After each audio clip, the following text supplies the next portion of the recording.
Hello everybody, it's such a pleasure to be here today at the Danish Hospital for Rheumatic Disease. My name is Simone Battista and I'm a physiotherapist by background, specialized in the rehabilitation of rheumatic and musculoskeletal disease. And I'm a PhD student at the University of Genova in Italy in neurosciences, at Lund University in Sweden in medical science. And in the next minutes I walk you through my research project, which is entitled A Multi-Method Analysis of the Cultural, Socio-Demographic and Economic Elements in Osteoarthritis Care Process. So the objective of this PhD is to have a comprehensive understanding of the different elements that can have an impact in the osteoarthritis care process. The osteoarthritis care process is complex and it goes beyond the effectiveness of the treatments.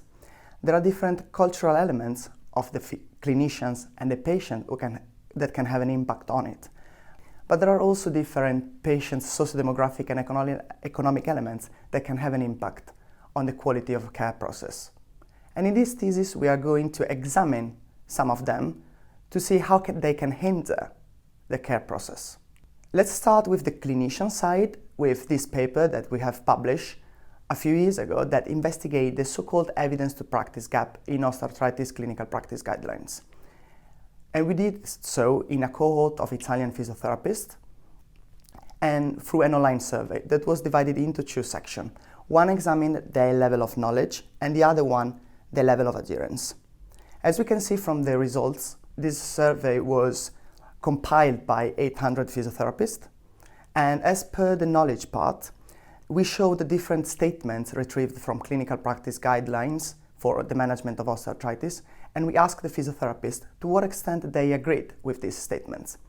And we found that they agreed with 13 out of 24, so a bit more than half of the whole statements.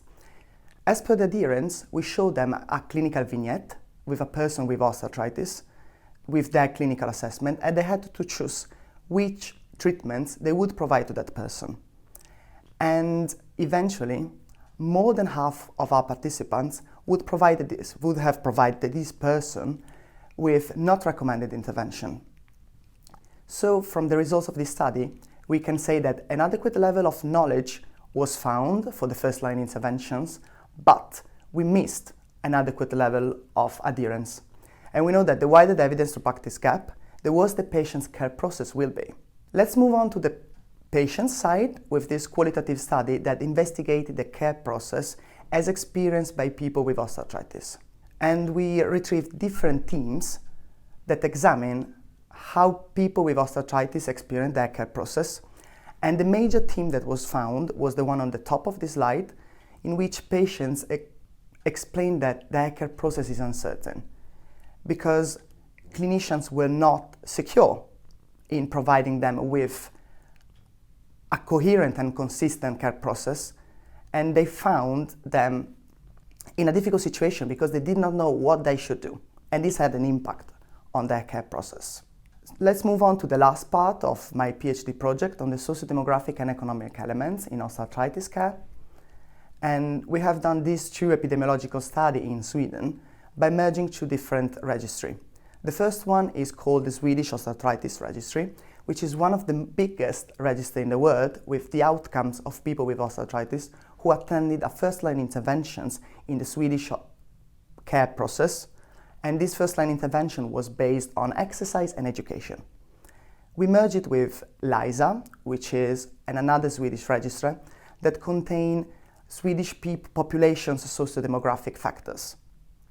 And by merging and creating this unique data set, we had two aims. The first one was to study the association between some of these socio-demographic factors with adherence to the supervised part of this Swedish osteoarthritis first-line intervention. And the other one was to see if there are any income-related inequalities in this population who attended these interventions. So this is the first paper, the one on adherence. So we have all these variables that we clustered following the World Health Organization's guidelines into demographic and lifestyle, socioeconomic, and disease-related characteristics. And then we have also the people's levels of adherence that were grouped into low, medium, and high levels of adherence. We used an analysis to see how these factors, to what extent they were associated with the levels of adherence, but we also use a McFadden S-square to see how much these variables together could explain adherence variability. And as you can see from these slides, different factors were associated with reaching high levels of adherence. However, all these variables together could just explain 1% of adherence variability. So these results suggest that strategies based on demographic and lifestyle, socioeconomic, and disease-related characteristics might not improve exercise adherence significantly, and other factors should be taken into account. And this is the last paper on income-related inequalities.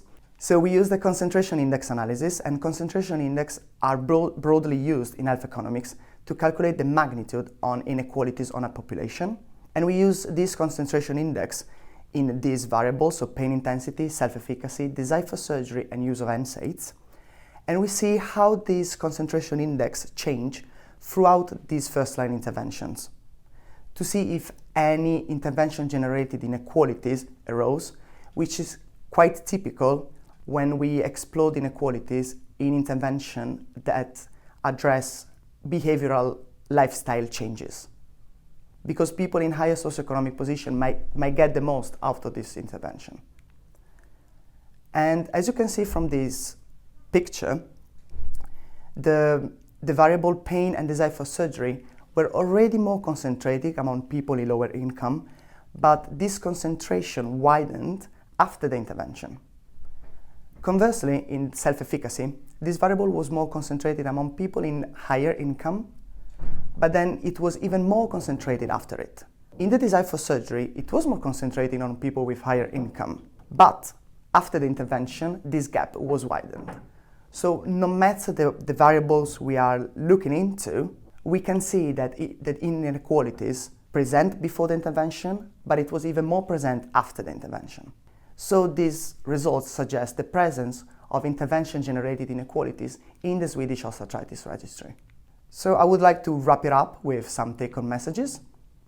The first one is that different elements can hinder the care of people with osteoarthritis.